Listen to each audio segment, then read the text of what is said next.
All right, the topic we are going to discuss now is my favorite topic. Yeah?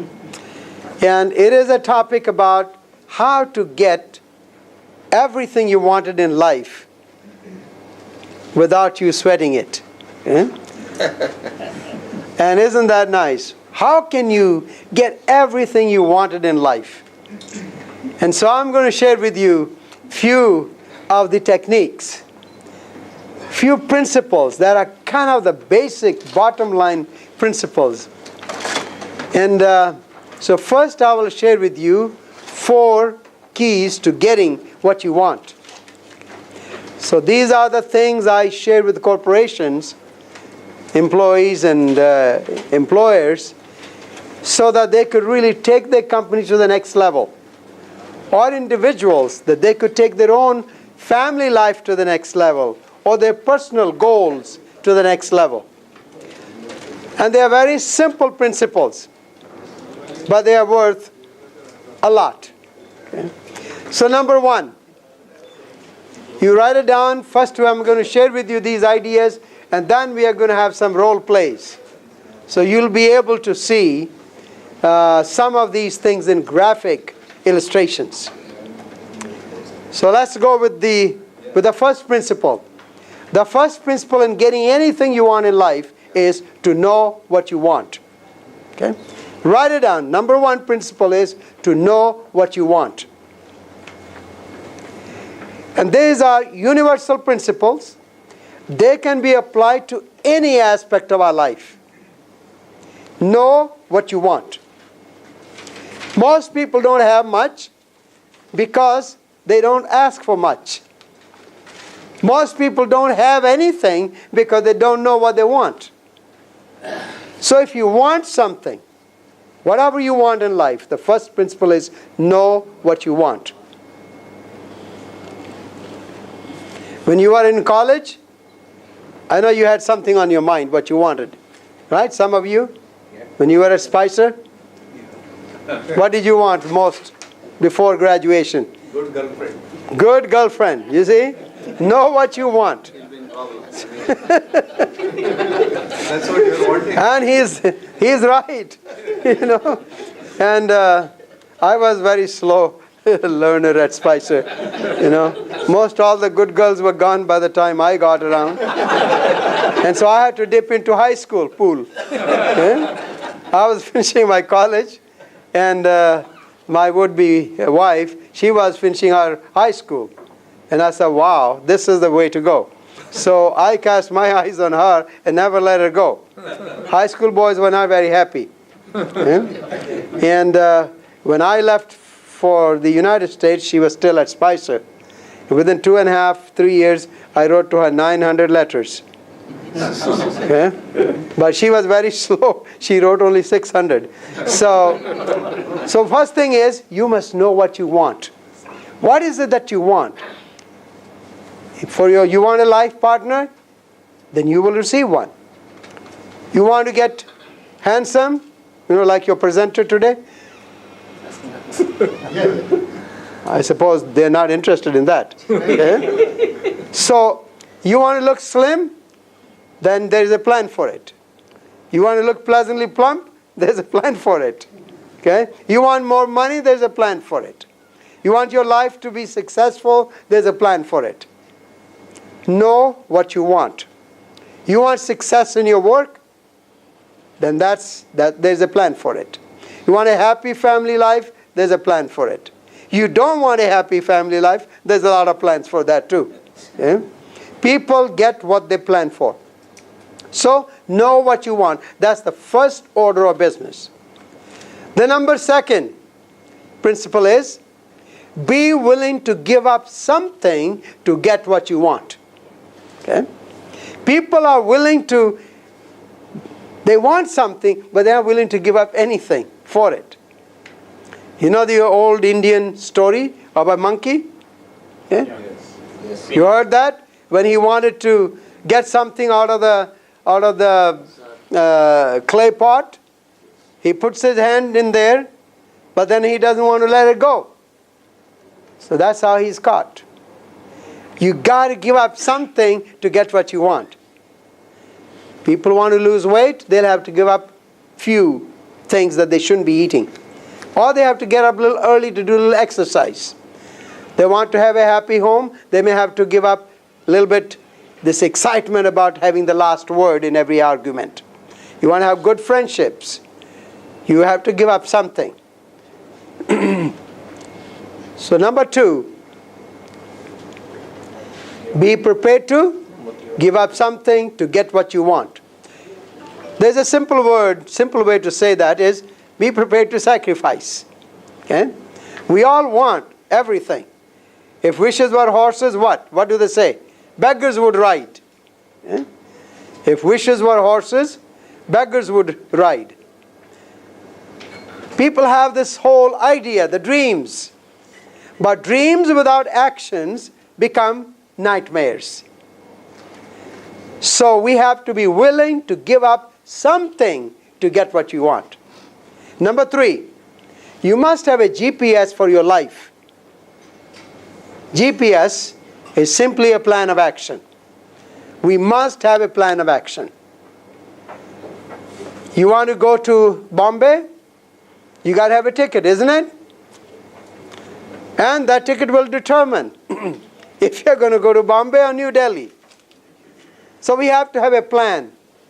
Everyone walks around with maps in their head.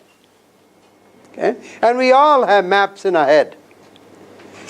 And we travel on the wings of our thoughts. Wherever our thoughts will lead us, that's where we will go. That's how our perceptions are formed. That's how our maps are developed. Whatever our thoughts are, they develop the maps we want to follow. So we must have this GPS, a plan of action. And we suggest that plan should be in writing. And you look at that goal, that plan, every day. And then move it over an inch, a little bit closer to your destination. Every day, that plan has to be moved over. Moved on. Number 4, you must stick to the plan till the goal is reached. Okay? Anyone can start something, but the successful people see it through to the bitter end or to the better end. Okay?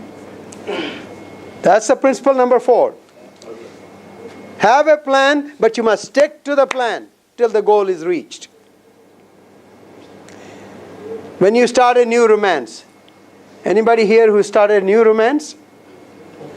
No, you're old people. I shouldn't be asking that question.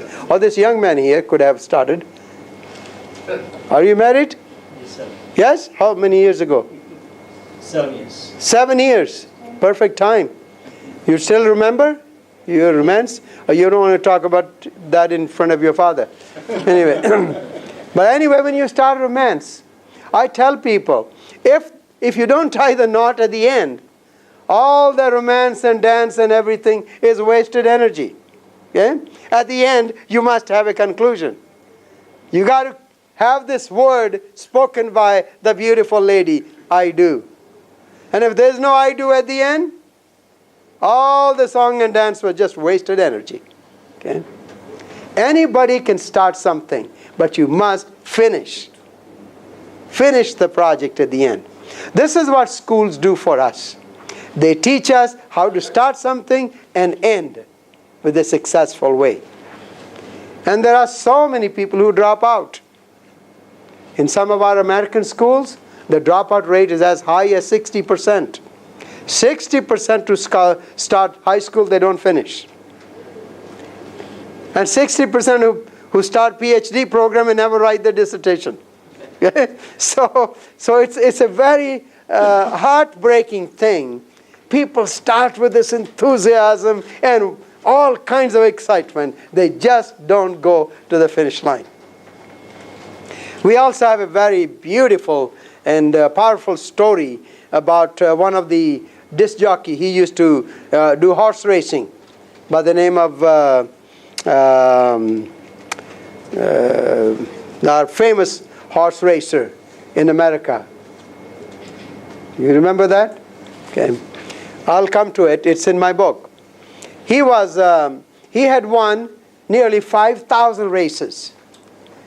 And when he was ready to run for the race the following day, the horse owner came to him and he said, you know what, last night I had a dream. I had a dream that one of my horsemen stopped one stop before the end. And he said, no, that could never happen. Willie Shoemaker. Shoemaker. His name was Shoemaker. And he said, oh, no, that'll never happen to me. He said, oh, good. Next day, what do you think? He was so far ahead of everybody, but he stopped 1 marker before the end, thinking he has already arrived. He lost the race. He is not famous for all the other 5,000 he won, but he's famous for this one. He didn't make it. Yeah? We can all start, but we got to see it to the end, to the better end. These are the 4 steps. I give this in writing to the high school students. Okay? Because if they want to succeed in life, they got to have these 4 fundamental principles of life. You cannot fail as an individual at home or at work or in your church, in any sphere, if you got these 4 under your belt. Okay? There are also, in our Hindu culture, there are 4 stages of life. Okay? The first one is the stage of learning. The stage of learning. No learning, no earning. People who don't go to school, what happens? They settle down at the bottom and they stay at the bottom. Okay? No learning, no earning. Poor learning, poor earning. High school graduates make better money than those who didn't go to high school. College people make more money than high school people. And people with the higher degrees, they make even better than some of the college people. So learning has something to do with opening the lid of our mind. Okay? Our lid is lifted up and more can be put in there because of this education. We want to be a pastor, be the best you can ever be. You want to be a carpenter, be the best you can ever be. You want to be a husband, be the best you can ever be. You want to be a brother or a sister or a partner in any business, be the best you can ever be. Okay? My father, when I was a child, he taught me a few things. And those are the ones I have in these 2 books. Okay? I picked up the philosophy for my dad, and I said, well, you know, one of these days he's not going to be with me. So I put them in writing, 250 ideas from his life and work. He told me, he said, look, and this is when he was sending me to Roorkee, and I was only 8 years of age. And he told me, he said, why just become anybody when you can become somebody special? Okay? Why just become anybody when you can become somebody special? So people were complaining to him, why are you sending your child to a Seventh-day Adventist school? He's not going to get any job. What's he going to do? And his response, a farmer, a layman, his response was, I'm not sending him there to get a job. I'm sending him there to be a good man. And even if he was to sweep, I expect him to sweep cleaner than anybody else.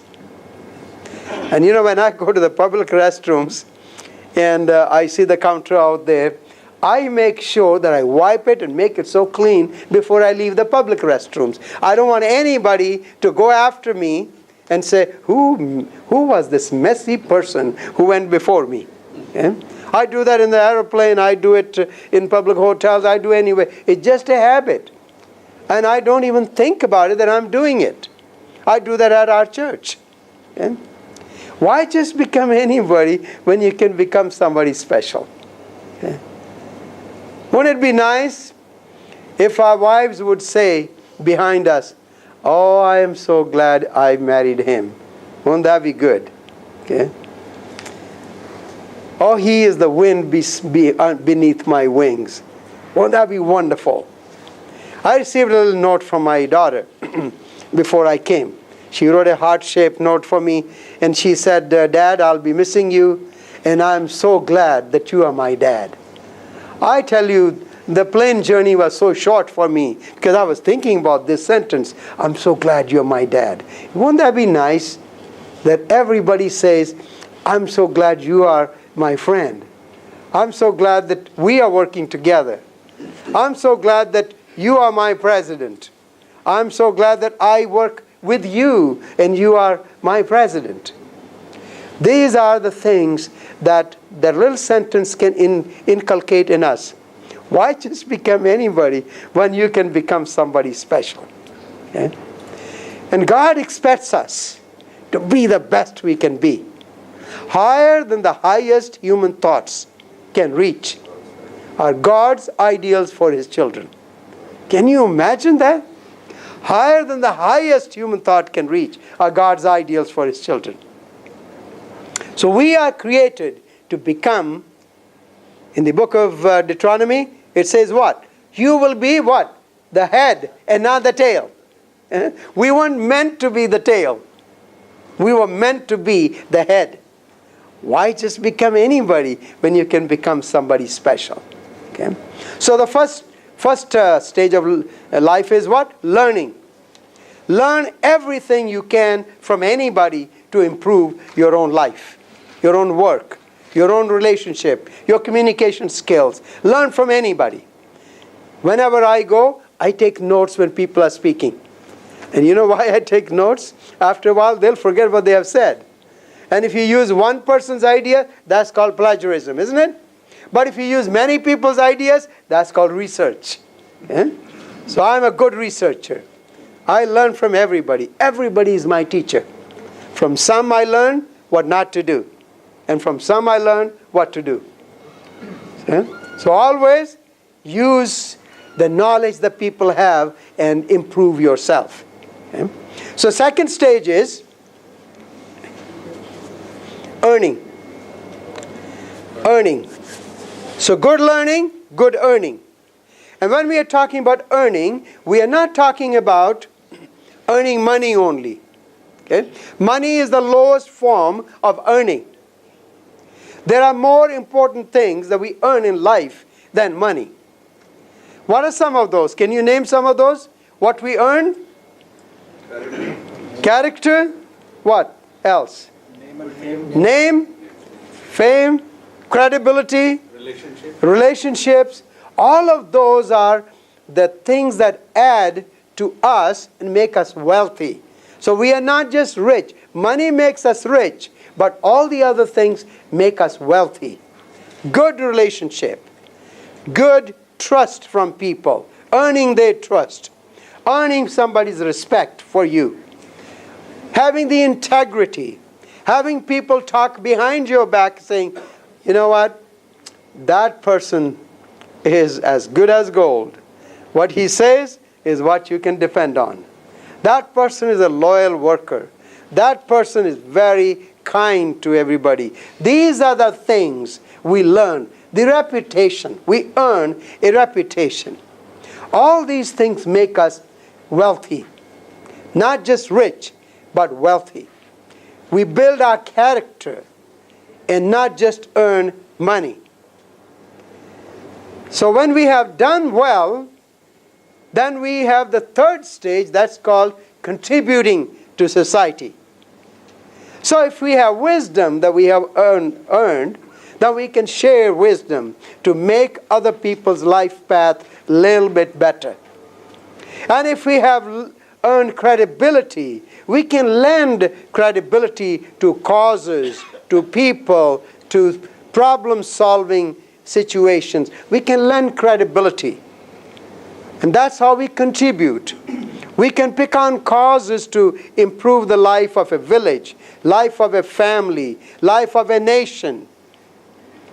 All of that then becomes our ability, our opportunity to contribute. And the fourth one is celebration. If you have learned well, we have earned well. And we have earned well, we have contributed. Once we have done the three stages, we have a lot to celebrate.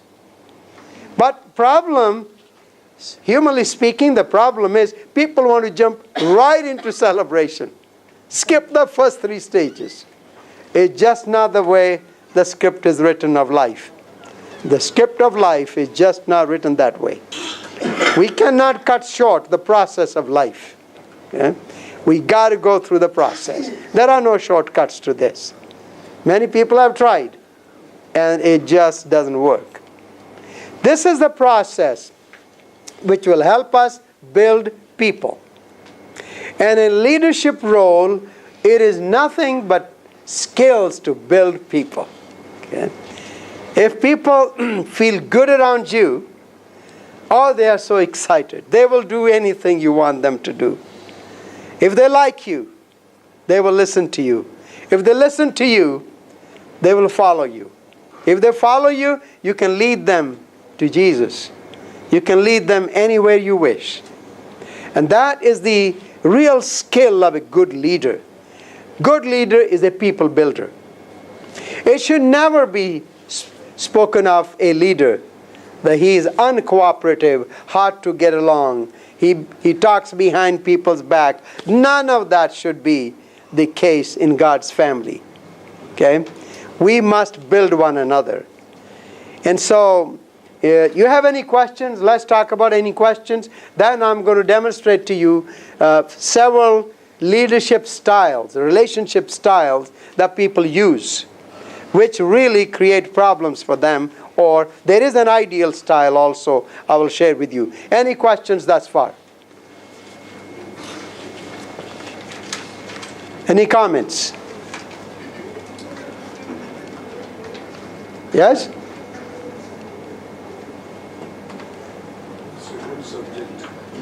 It's a good subject. That's true. Well, anybody wants to add anything to this subject? The person who said it, let him explain how he teaches it. Is that Ravi who said it's a good subject?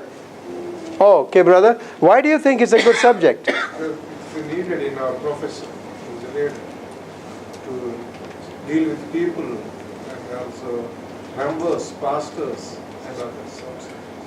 So this is kind of our bread and butter every day, isn't it? Working with people. Yes, please. Pastor Yadav.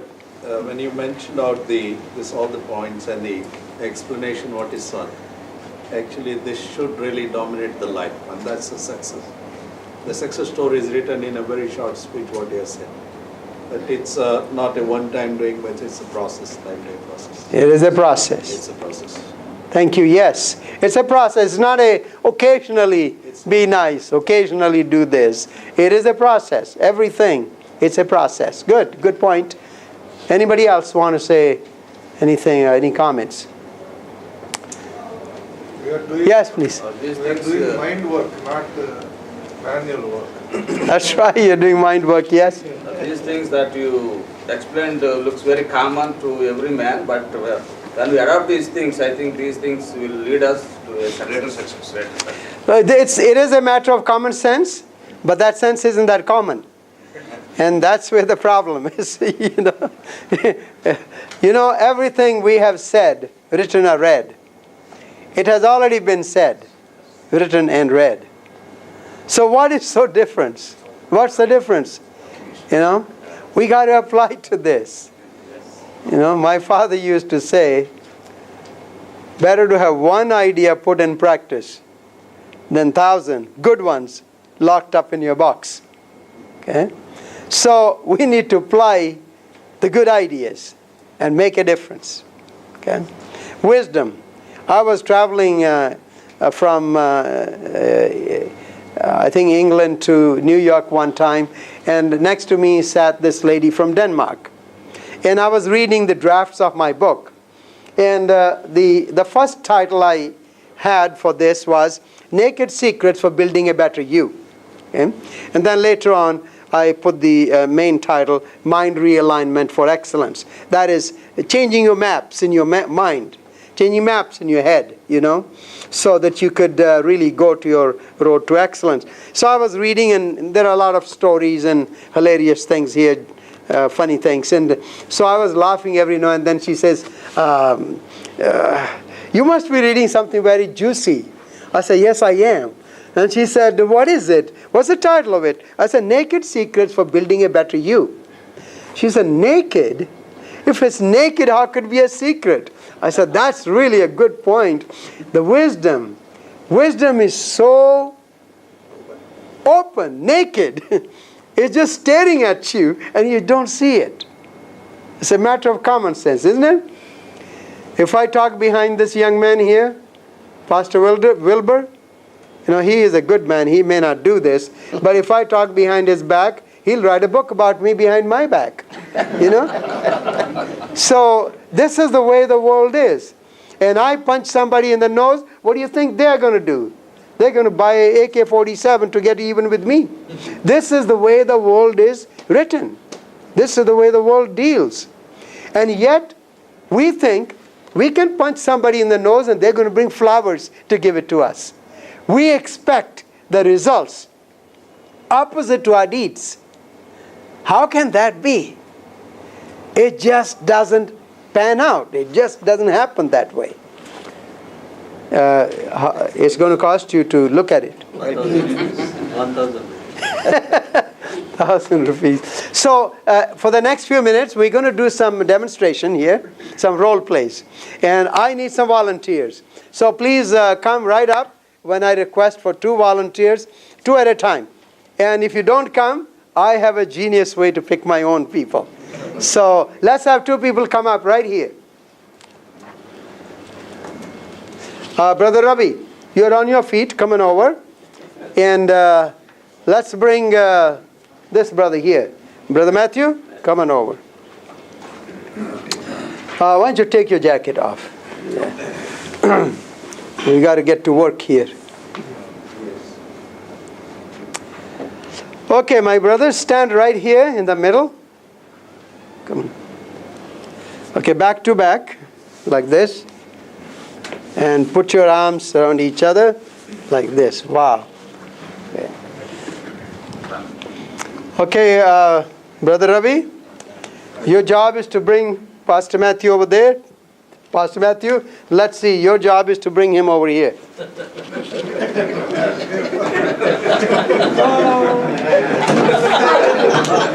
Okay. Obviously, these 2 young men were not equally yoked. Thank you very much. Give them a big hand. Now, did you see anything wrong with this relationship? Yes. What was the problem? Pulling in different directions. They were pulling each other in what? Different directions.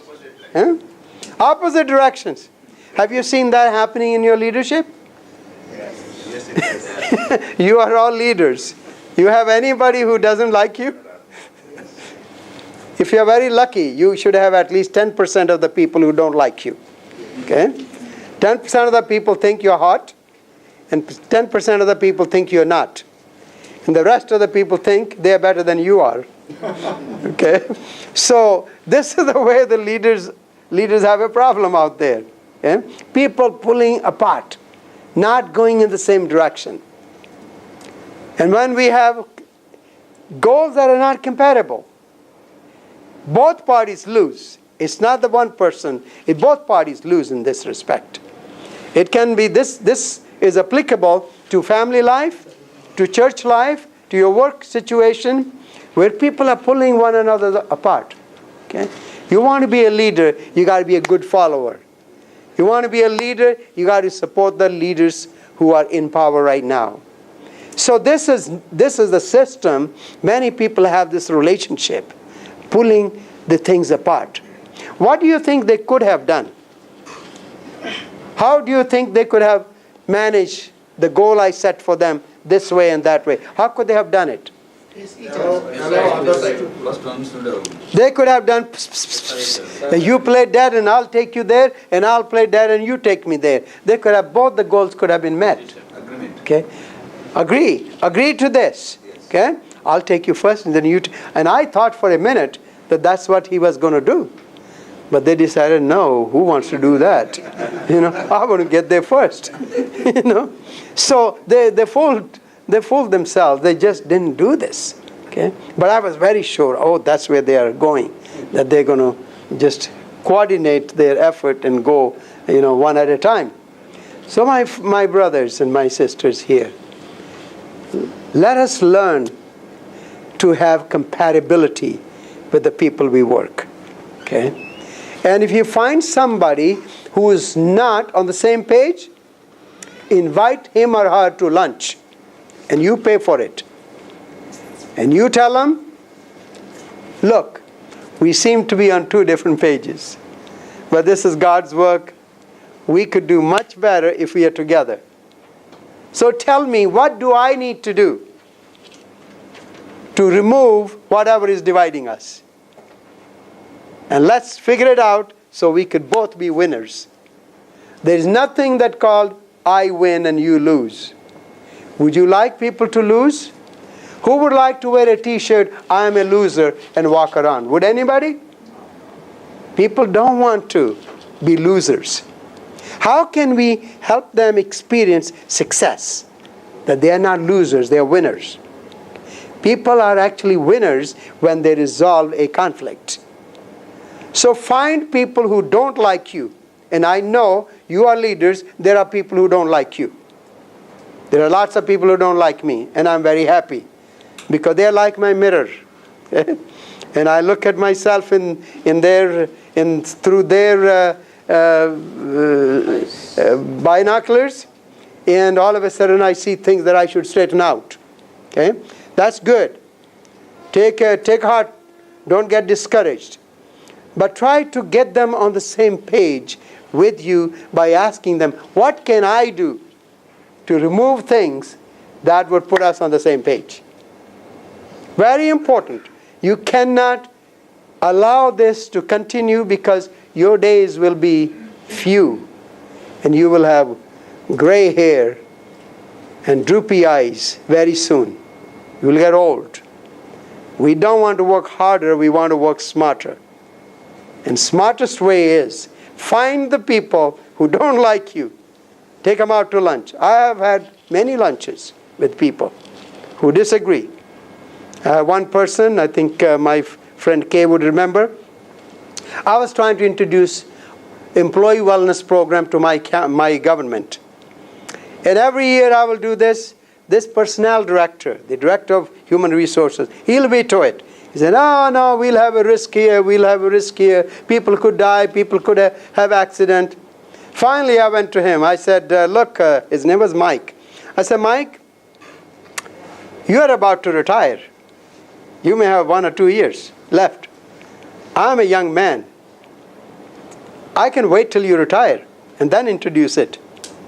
But I don't want to do that. I would rather we make history together. Would you like to join me? And he said to me, well, I don't know about your program. I said, why don't you attend it?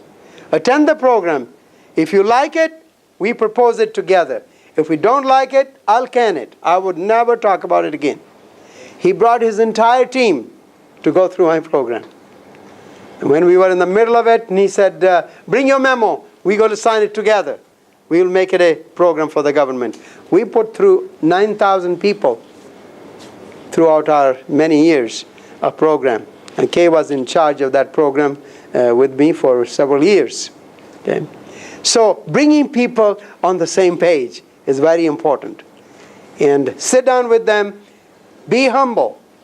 God's people are humble. Take the first step. Don't wait for somebody else to take the first step. You take the first step. It's important. Now let's have 2 more volunteers. I need a president of some kind. Let's see. Robinson Bob. Robinson Bob. Okay, bring them both. Robinson. Who's Robinson? Okay, Brother Robinson, come on over. Okay, you. And so who's the other one? Yes.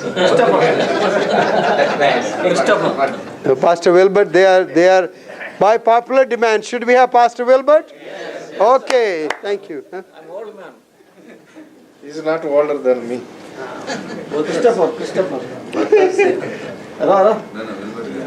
Okay. You agree? Should we have? Okay, Christopher, come on over. He can only command and demand. But he won't come. Okay, well, we'll think about this. Christopher, right? Yes. Christopher. Christopher. Okay, Columbus. Christopher Columbus. That's the Christopher. Okay, and Bob. Robinson Robinson Crusoe. Crusoe. Okay, good. Robinson and Christopher Columbus. Okay, Robinson, please stand this way, facing this way. Good. And Christopher, please, do you know how to pray? Yes. Would you please show us how a good Christian prays? Go ahead. For him. No, they generally kneel down. They don't stand and, okay, kneel down, yeah. A little bit closer. No, you don't need to kneel down. Yeah. Fold your hand, not like this, but like this. Yes. Not you. You just stand. Okay. Look up to him. Looks good? Yes. Yes. So should we make this as a permanent thing that every morning he should do this for you? Yes. No, come on. No, not like this. Yeah, but he should. Pray for me. He's praying for me. It's not good praying for me. He should pray for Jesus. Yeah, but I think right now he's not just praying. He's letting you know how important you are. Oh, thank you. So is that that's good, isn't it? Yes. He should do this every day. He's doing already. Yes. Oh, good.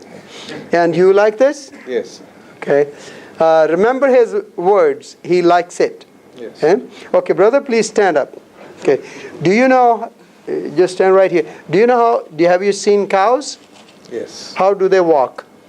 Can you show us? Face this way and show us how the cow walks. Very difficult for me. It is difficult for me. I can pray, but I cannot walk like a cow. Okay, then don't walk, but just be a cow right here. Huh? That's also not possible, sir. He wanted it. Okay, Brother Wilbert will do that. Wow, this is good.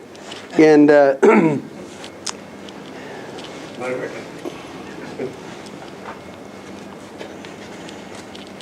okay, brother, please stand over here. You. Yeah, just take your shoes off. Take your shoes off.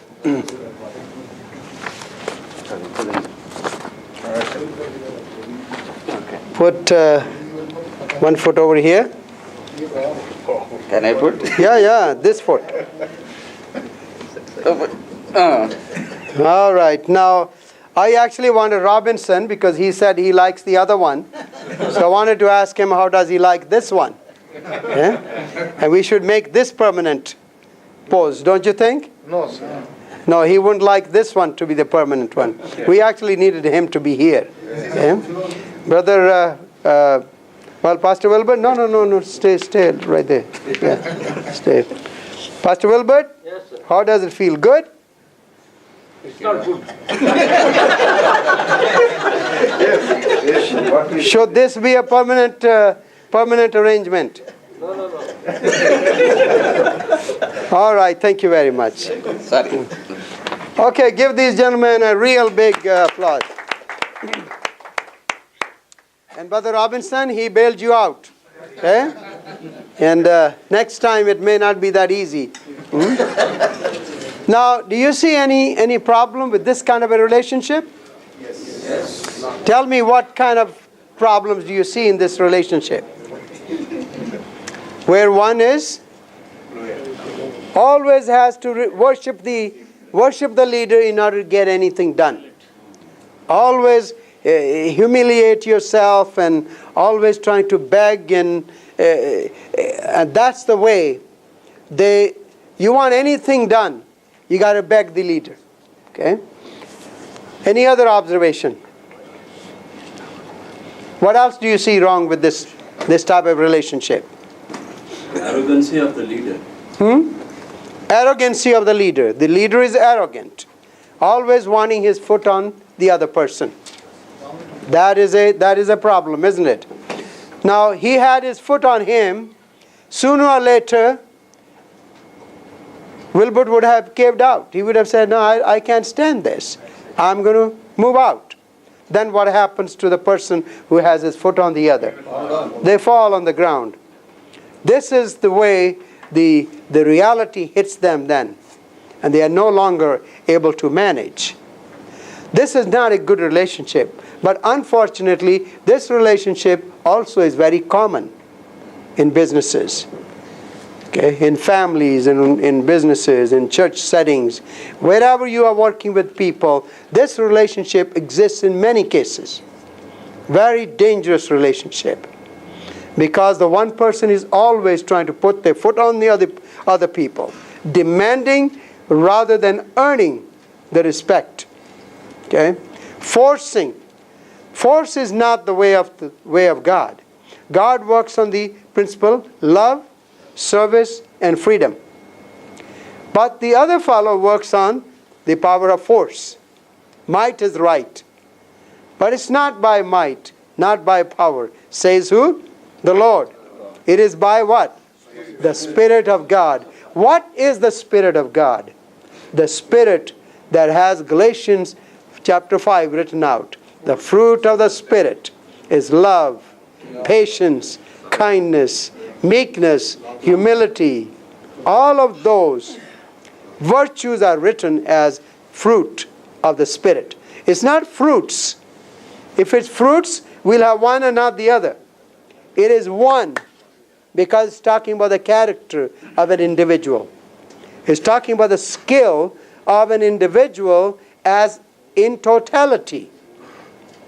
So fruit of the Spirit is what builds people. It is not the demand of an individual over the others. We can have a title, but we cannot be presidents. Okay? President then will have followers. Leaders have followers. He who has no followers is not a leader, even though he may have the title. So we want to make sure that we build people who will follow us. If we show genuine interest in them and we genuinely love them and serve them as leaders, then they want to follow us. People want to follow those who make them feel good, who make them feel important, a little bit taller than they are, a little bit better. Mother Teresa said it best. She said, don't let anyone leave your presence unless they feel a little bit better than when they came to see you. Isn't that a marvelous thing? Marvelous statement to live by. Don't allow anyone to leave your presence unless they feel a little bit better than when they came to see you. Let's have two more volunteers. Yes, please. Just one. Yes. While you're talking about the leadership, the first one, I actually have two things. The first one, when we have some misunderstanding for that matter, or we or the other person misunderstands, take them for a lunch and talk. You take the initiative with humble heart. Start the conversation first, settle on issues. When we have the other person start advertising in the television, so and so came to me and talked with me, all headlines of newspapers, so and so is hopeless and then cannot do it, and start advertising everywhere. What is our response? Secondly, when they understand the weakness as weakness, how to respond? I want to learn. This young man has asked a very, very beautiful question. Okay? It's a very important question. Okay? But let's go to Jesus. Okay? Ultimately, all the matters are settled at the foot of the cross. Okay? He came to do what? To search and seek the ones who are drowning. And when he fished out the person punches him in his nose and says, I don't need you. And advertises it. How many books have been written? God is dead. God is this. God doesn't exist. He's still there. He's doing well. I want to let you know, God is alive and well. It is the toughest thing to be a true Christ-like leader. People will kick you in your shin, but you got to love them anyway. They will talk behind your back. You got to protect their privacy anyway. They will curse you. You bless them anyway. It may be a little strange, gospel, but that's what gospel is all about. It is strange, illogical, and for the worldly standards, unacceptable. I have personally gone through exactly what you're talking about, okay? Many times. When you are a leader and you have a big responsibility, you got a lot of people. And they will tell everybody, oh, he came to me, talked to me last night. He was begging me to make peace with him. Okay? And you know what? I'm glad I was begging to make peace. I was not begging to make war. So eventually when people hear this, they will get the idea, this guy is a hot air. Let's not listen to him anymore. So eventually that person will lose his credibility or her credibility. I'm not worried about that. Okay? I was trying to do what Jesus wants me to do. I was trying to do what will help the cause of God. Am I worried about what he thinks of me? No, I'm not worried about it. As long as I'm doing it through genuine heart and I'm trying to make peace. And if somebody does come to me, and obviously the reason, the way you heard about it, that you were being advertised, somebody told you. And if somebody did tell you, you will say, am I not happy that I was looking for peace? And people will get the idea eventually. What really hurts us is if we are not consistent. We see this happening once to us, and it backfires, so to say, and then we give up. We do things based on who we are, not based on who other people are. Okay? And that is where we need to be consistent. I had this conversation with one of my siblings. Okay? And I said, we are not going to quit loving those people. Because we love because we want to be like our Heavenly Father. We love because that's what our Father has taught us. Love your enemies. But if those people they think differently about us, we're not going to quit loving them. Okay? And I think eventually people will develop tremendous amount of respect for you. You know, this man came, bad-mouthed him, but look, he was a great leader. He took him to lunch, he talked to him, he said, well, let's get these things resolved. But what do you think this guy was doing? He was bad-mouthing him. You see, people will get the wisdom eventually. It may take a little longer, let it be. We are here to stay to serve the Lord. Any other question? A very good question, by the way, because we face that all the time. Yes, please. You give me a little time on this. Go ahead. Yeah. What you have taught is a Christian principle. What our dear brother asked is it is a practical application of what you are saying. And the person whom you take to lunch, he will reconcile with you if you are willing to do what he is demanding. And if you do what he is demanding, you can achieve nothing. Okay. Practically, you will achieve nothing. And that person will only come to terms with you when you do what he is demanding. Then reconciliation will take place. In your leadership, you achieve nothing. In that situation, what our brother says is actually right. And to me, maybe I should not say this. We need to have this Christian spirit in our leadership. At the same time, I think we need to ignore a few things in life. Okay. Just ignore certain things and bear it. Okay, you're making a very good point, and No solution for certain. yeah, all problems cannot be resolved, Yes. and I understand that. Okay, there are some things you have to ignore, but we are never going to have two sets of principles to live by. Right. The one principle is Christ-like, and when that doesn't work, that doesn't seem to work, we will assume the other one. We can't do that. Okay, that would be a mistake. But here it is. There will be times when the people will not be on the same page. But you have done your duty to try to clear things up. If it's not you, take one more person with you and two of you talk to the person. This is how the Bible says. Okay? Two of you sit and talk and say, look, there are three of us. And you always kind of, put the wet blanket on everything we want to do. Would you please tell us, how can we work together?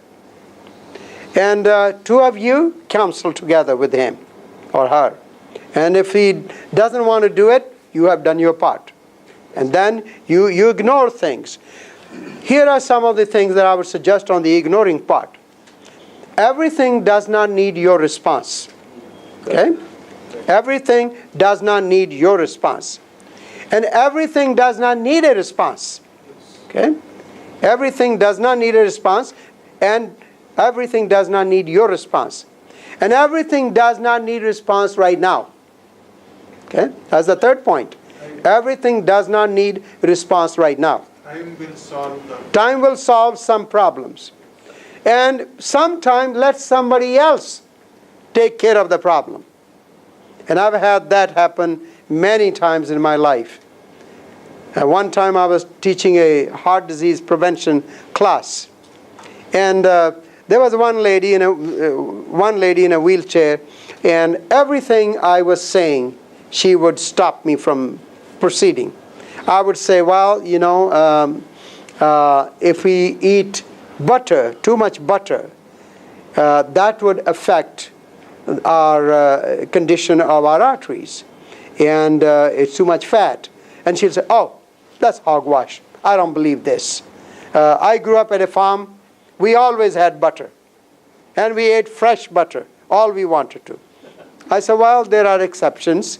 And then I would proceed to something else, that in the meat, you have a lot of cholesterol. So it'll be nice if we ate less meat or not meat at all. And she'll say, what is this nonsense? Okay? When we were at the farm, we had beef every day. And I could not proceed. And I can get my ideas across fairly well, but I couldn't do that. So finally, there was another man in the wheelchair. And he straightened himself up and he said to her, woman, would you please shut up? Okay?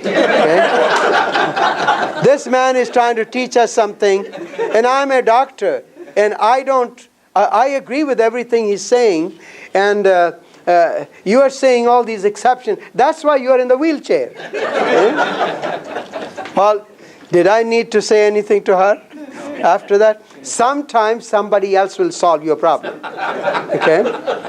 And of course, I try to put things calmly again. I didn't want the woman to feel bad. I said, well, as the doctor says, there are exceptions. But we should not build our life around exceptions. We should build our life based on the principles that are applicable to general population most of the time, not on exceptions. Okay, good point, Brother Victor. Practicality. Okay. Was it practical for people to spear Jesus? Was it logical? No, but they did it anyway. Was it logical for them to spit on his face and slap him when he was trying to save him? No. But he went through anyway. Who is the victor in this whole thing? Who became victorious? Jesus. It's not easy. It is a tough life. My father once was bringing a horse through the field, and there was a path, and he was bringing a horse along with another worker who was with him, both of them on horses. And this farmer in our village came with a big iron rod, and he was going to hit the horse for coming through the path. And my father got down. He said the horse didn't come on his own. I brought the horse, so hit me. And this man with his full strength hit my dad with the iron rod. Big iron rod.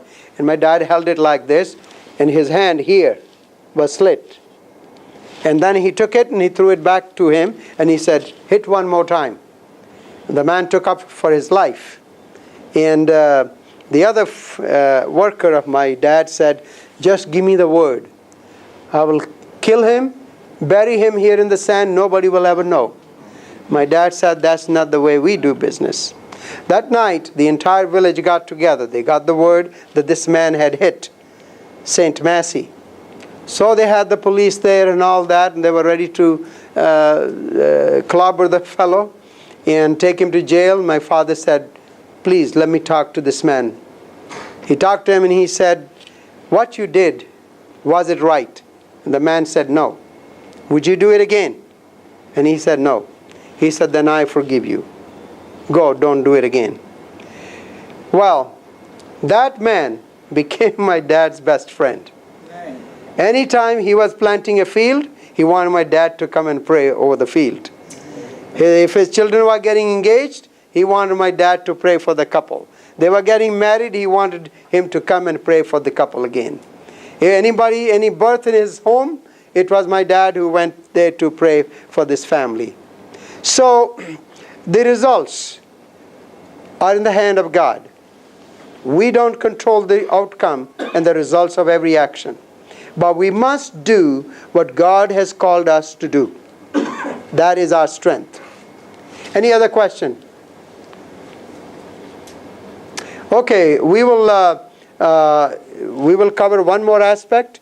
We have a little bit of time left. And so I have some slides I want to show you on the issue of leadership. And then if you have any questions, we will deal with those.